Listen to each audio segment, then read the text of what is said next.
प्रिय संस्कृत मित्राणी नमः संस्कृता।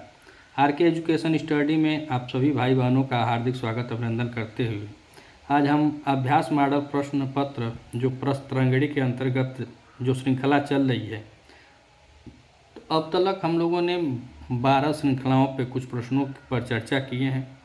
आज हम श्रृंखला नंबर 13 और 13 पे हम लोग कुछ प्रश्न 30 के आगे वाले प्रश्नों पे हम लोग चर्चा करते हैं। अगर आप इस चैनल पर नए हैं तो चैनल को सब्सक्राइब कीजिएगा। वीडियो स्वयं को अगर अच्छी लगे तो अपने मित्रों तक शेयर कीजिएगा। आइए देखते हैं प्रश्नों की श्रृंखला।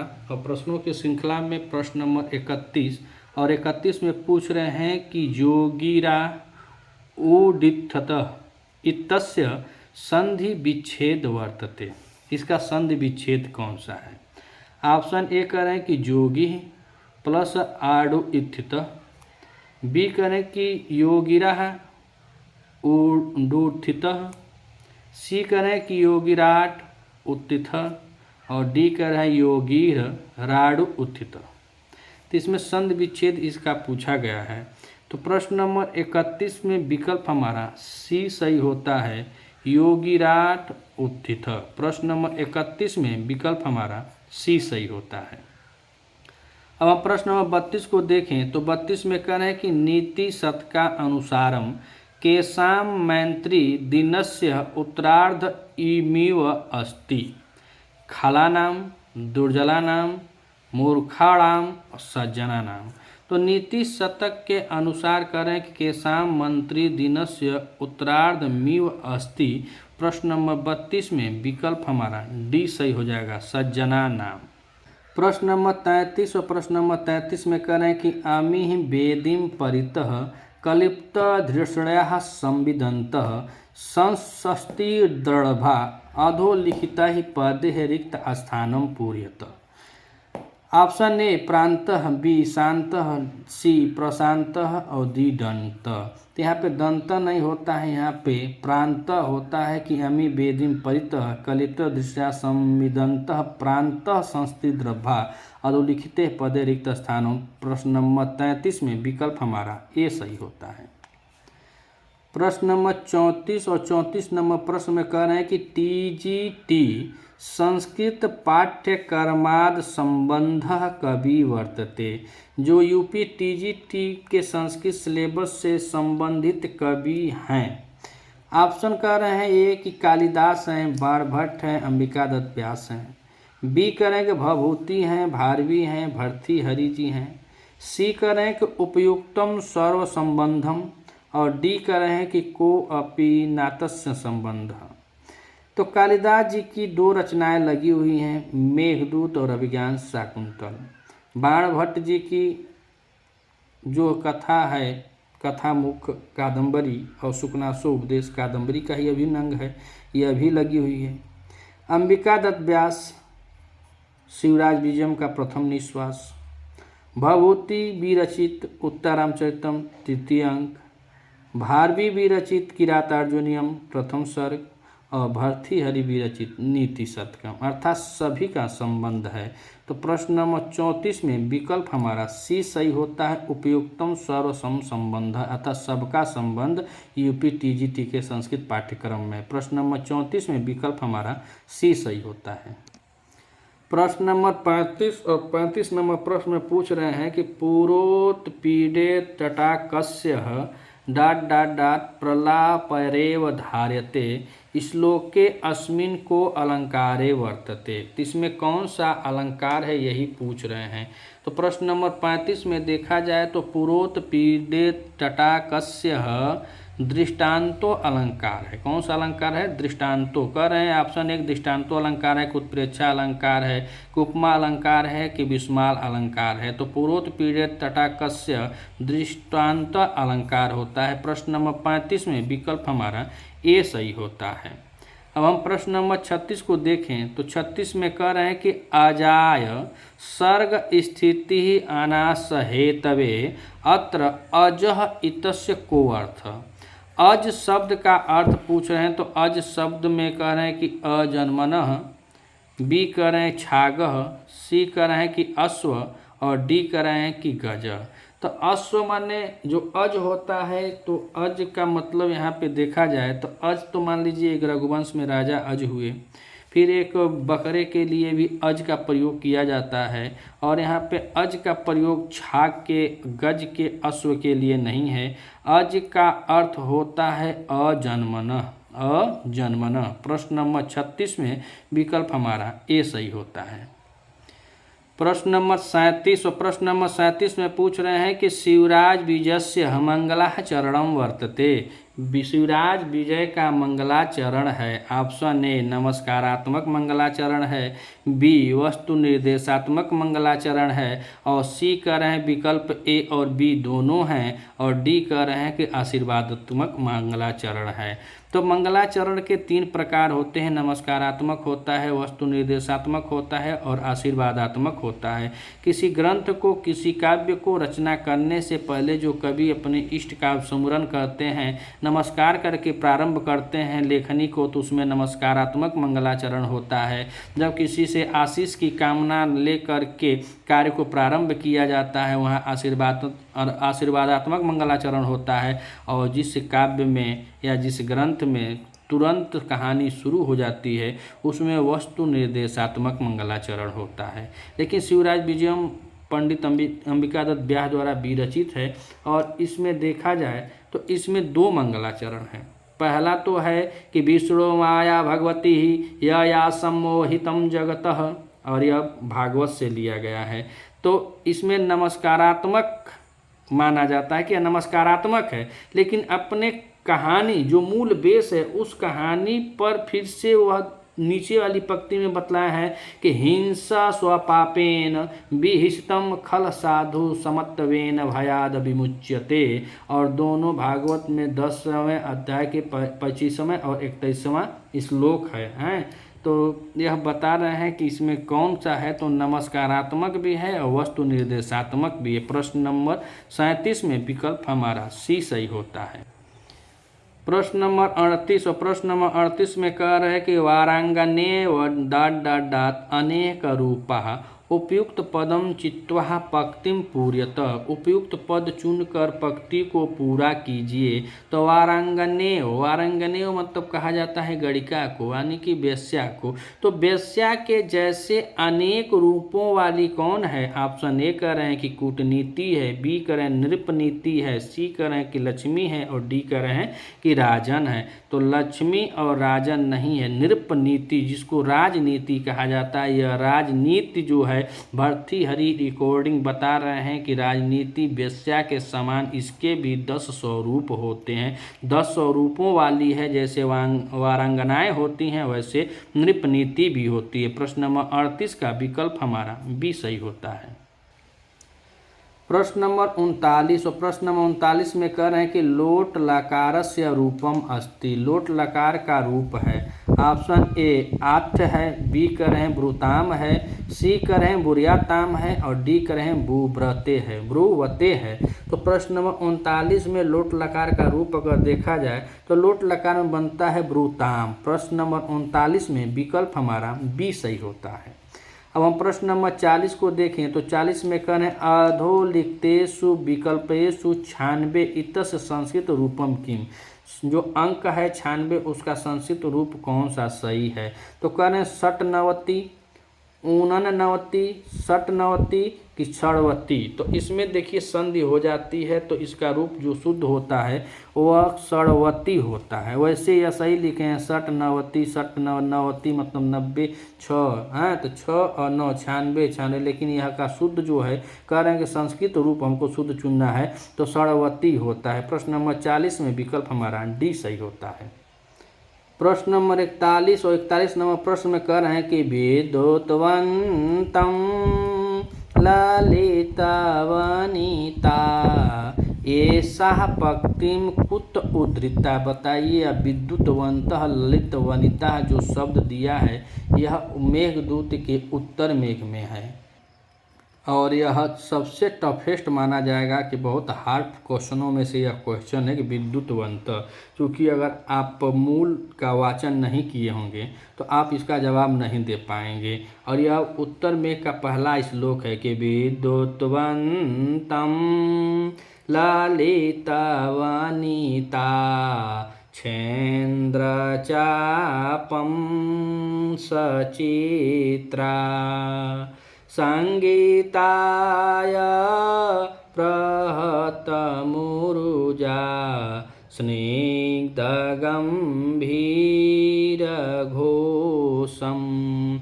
और इसमें यह पूछ रहे हैं कि यह कहाँ से है। मेघदूत दे दिए होते तो ठीक हो रहता, लेकिन कह रहे हैं कि मुक्तक काव्य है कि महाकाव्य है कि गीत काव्य है कि चंपू काव्य है।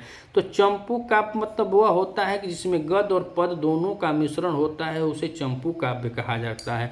मुक्तक काव्य में कहा जाता है कि यह एक एक श्लोक अपने आप में स्वतंत्र होता है और यूपीटीजीटी में मुक्तक काव्य के अंतर्गत नीति शतक आता है। महाकाव्य को जो महाकाव्य है या किसी को मान करके आधारित होता है या बड़े अच्छे अच्छे मनुसर्गों वाले का महाकाव्य होते हैं, जैसे 19 सर्ग हुए, 18 सर्ग, 20 सर्ग, 22 सर्ग, शिशुपाल बदम 20 सर्ग में है, नैषधि चतम 22 सर्ग में है, किरात अर्जुन में 18 सर्ग में, तो सर्ग होते हैं। लेकिन यह विद्युतवंत ललित वनिता गीत काव्य है और गीत काव्य के साथ यह खंड काव्य है। और डॉक्टर कीथ ने इसको शोक गीत भी कहा है। गीत काव्य के अंतर्गत भी आता है, खंड काव्य के अंतर्गत आता है, और नाम नहीं दिया है तो आप गच्चा खा जाएंगे। यह मेघदूत का है और उत्तर में का पहला श्लोक है। पहला श्लोक के पहली ही पंक्ति पूछी गई है, लेकिन यहाँ पर देखिए कह रहे हैं कौन सा काव्य है। जब कौन सा काव्य है तो आप जानेंगे तभी कर पाएंगे। प्रश्न नंबर 41 में विकल्प हमारा सी सही होता है, गीत काव्य से। आगे अगर परीक्षा का डेट पड़ रहा है तो जितने भी हमारे भाई बहन लगे हुए हैं, हम सब लगे हुए हैं, तो अब कुछ करना नहीं है, जैसे समय मिले, जब टाइम मिले, 1 घंटा, आधा घंटा, 15 मिनट, 20 मिनट, हमेशा यह अभ्यास वाला रिवीजन चलता रहे, क्योंकि हमको पीछे नहीं हटना है। और बहुत नौकरी बहुत आए जाए, हमको तो एक के सीट से काम है, तो एक सीट के लिए हम प्रतिदिन अभ्यास करते रहेंगे। अगर आप हमारे चैनल से जुटे हैं तो हम प्रतिदिन एक क्लास 30 प्रश्नों के प्रतिदिन हम भेजते हैं कि बस अभ्यास में कहीं त्रुटि न हो। वैसे ये प्रश्न अच्छा था और पूछा भी गया है अच्छे ढंग से, और प्रश्न भी बहुत टफेस्ट है, जो नहीं जानेगा वह नहीं कर पाएगा। प्रश्न नंबर 42 कह रहे कि नीति शतक अनुसार यदि दुर्जना सन्ति तर्हि केषाम् आवश्यकता नास्ति।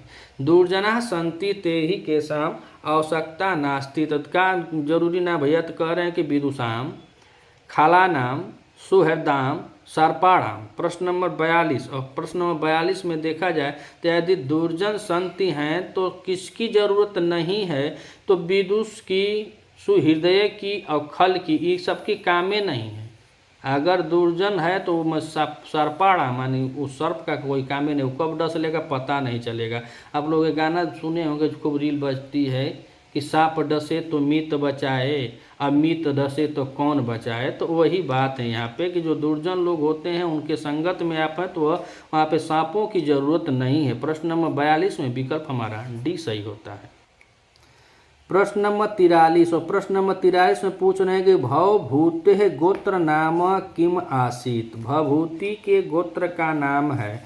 ऑप्शन ए कह रहे हैं कि काश्यप गोत्र है, बी कह रहे हैं पराशर गोत्र है, सी कह रहे हैं गर्ग गोत्र है, और डी कह रहे हैं भारद्वाज गोत्र है। प्रश्न नंबर 43 में भवभूति के गोत्र का नाम पूछा गया है और भवभूति के पिता का नाम नीलकंठ होता है। और भवभूति का गोत्र है तो यह काश्यप गोत्र है। इनकी माता का नाम जतुकर्णी होता है और गोत्र जो है यह काश्यप गोत्र होता है। प्रश्न नंबर 43 में विकल्प हमारा ए सही होता है।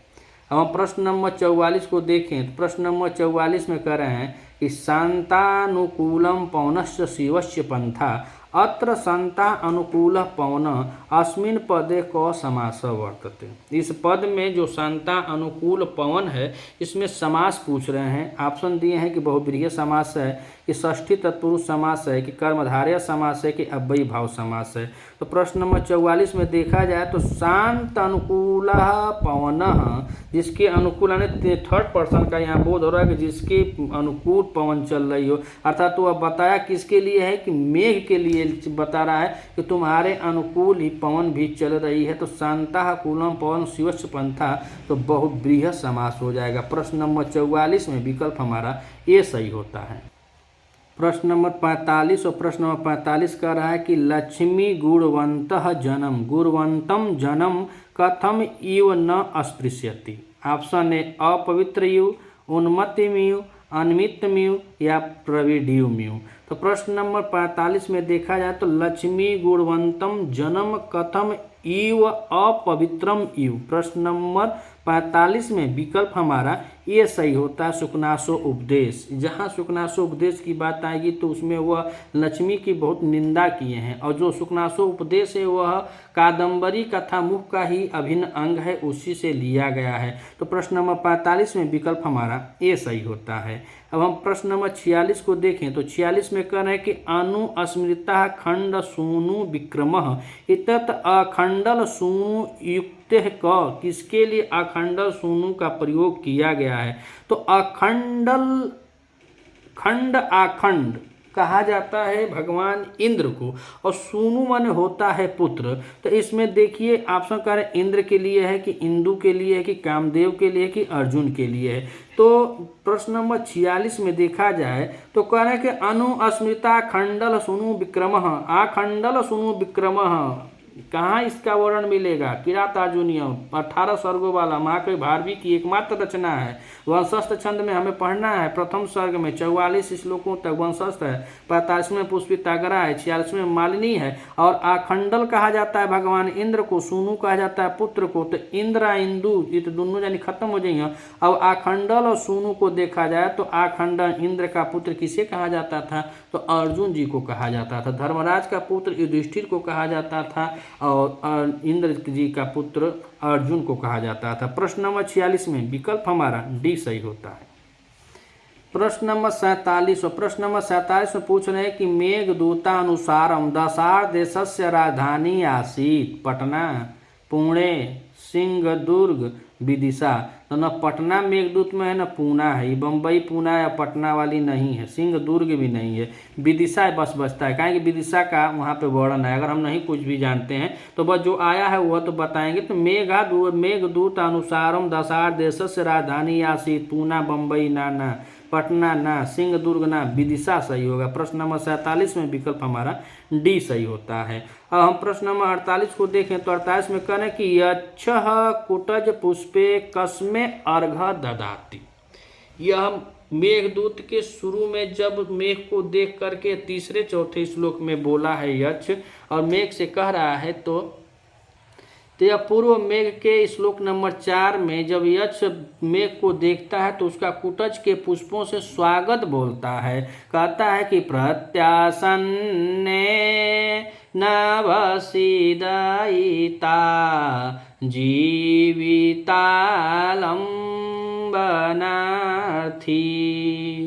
जीमुतेन स्वकुशलमायी हार एष्यन् प्रवृत्तिं सप्रत्याग्रे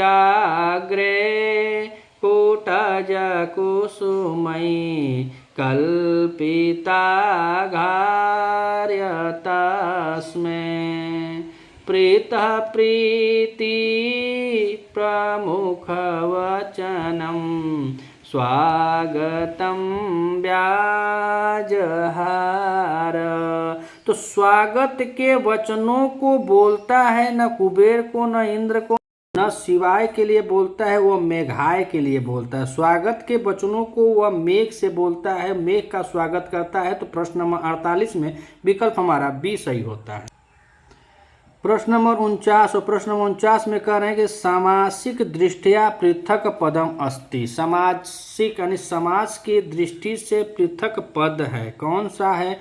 धनुष पाणी है कि पाणी पादम है कि त्रिशूल पाणी है कि चक्र पाणी है। तो प्रश्न नंबर 49 में देखा जाए तो धनुष पाणी, त्रिशूल पाणी, चक्र पाणी सब सामाजिक दृष्टि से पाणी पादम यही सही नहीं है। प्रश्न नंबर 49 में विकल्प हमारा बी सही होता है। अब हम प्रश्न नंबर 50 देखें तो 50 नंबर प्रश्न में कह रहे हैं कि ब्रू धातु लट प्रथम पुरुषे एक वचनस्य रूपम अस्ति। ब्रू धातु लट्लकार में प्रथम पुरुष एक वचन का रूप है।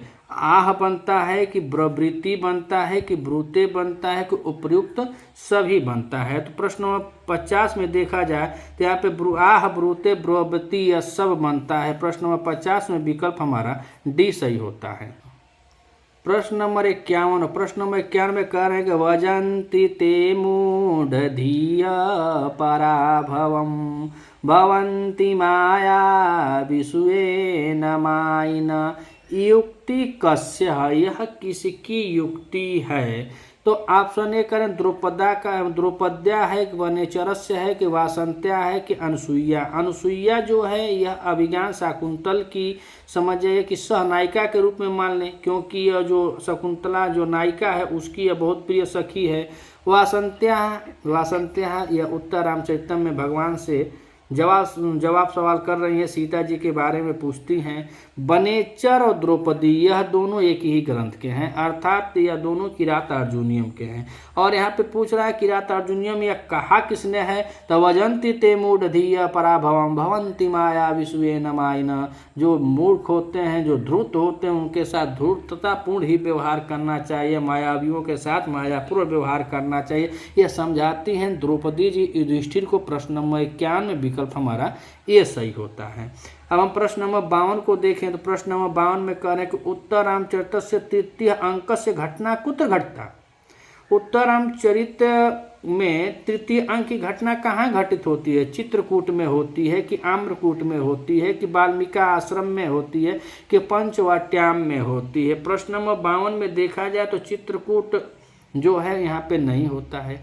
आम्रकूट पर्वत का वर्णन मेघदूत में है, वाल्मीकि आश्रम में भी यह बात नहीं है। यह सभी जो तृतीय अंक की घटना होती है वो गोदावरी के समीपस्थ यानी गोदावरी के करीब तमसा, मुरला, वासंती और सीता जो छाया रूप में माता सीता हैं वह रहते हैं, मर्यादा पुरुषोत्तम रामचंद्र जी होते हैं। और यह पूरी घटना जो है वह पंचवटी में होती है, पंचवटी में घटित होती है। प्रश्न नंबर 52 का विकल्प हमारा डी सही होता है।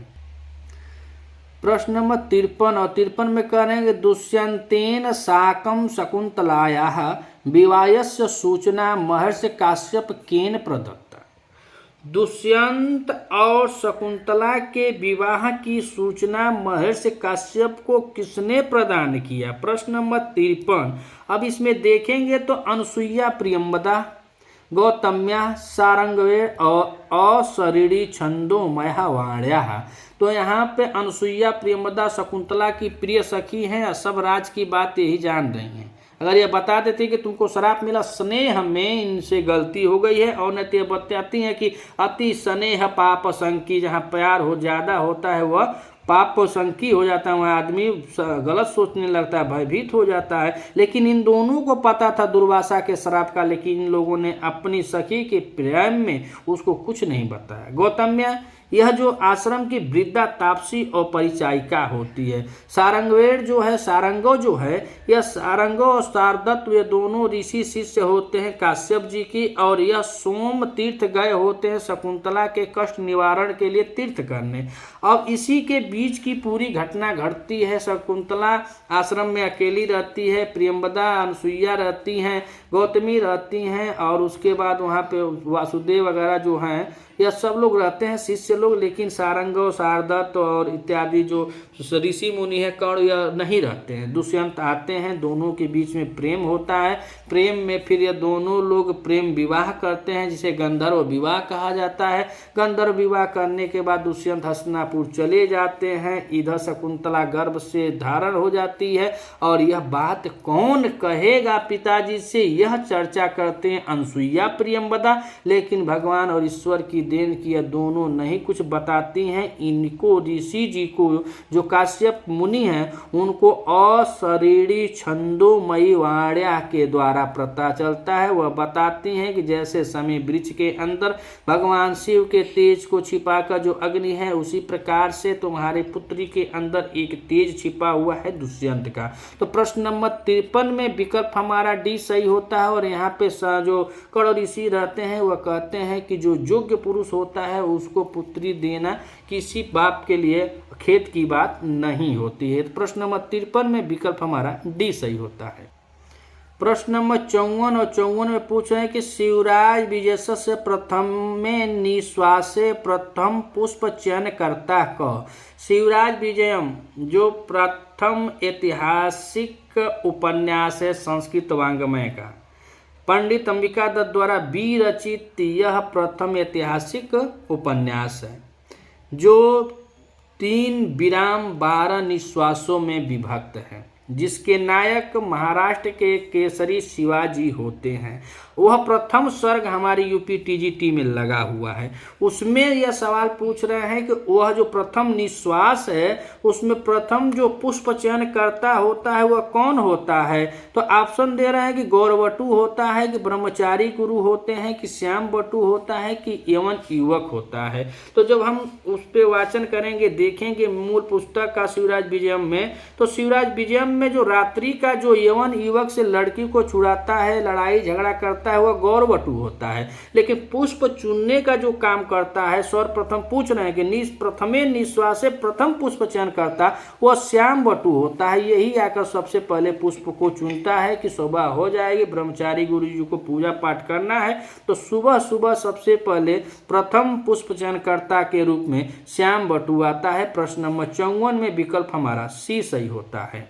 अब हम देखें प्रश्न नंबर 55। तो 55 में कह रहे हैं कि सुकनासु उपदेशा अभियनानाम दुराचाराम गृह न कथ्यते अभिनव यौनत्वम अप्रतिरूपमत्वम ऐश्वर तिमिरांधत्वम गर्भेश्वरत्वम। प्रश्न नंबर 55 में सुकनास उपदेश अविनयानाम दुराचाराम गृहम न कथ्यते, तो ऐश्वर्यमितिरांधत्वम जो ऐश्वर्य से अंधा हो जाता है वह दुराचार को प्राप्त हो जाता है। प्रश्न नंबर 55 विकल्प हमारा सी सही होता है।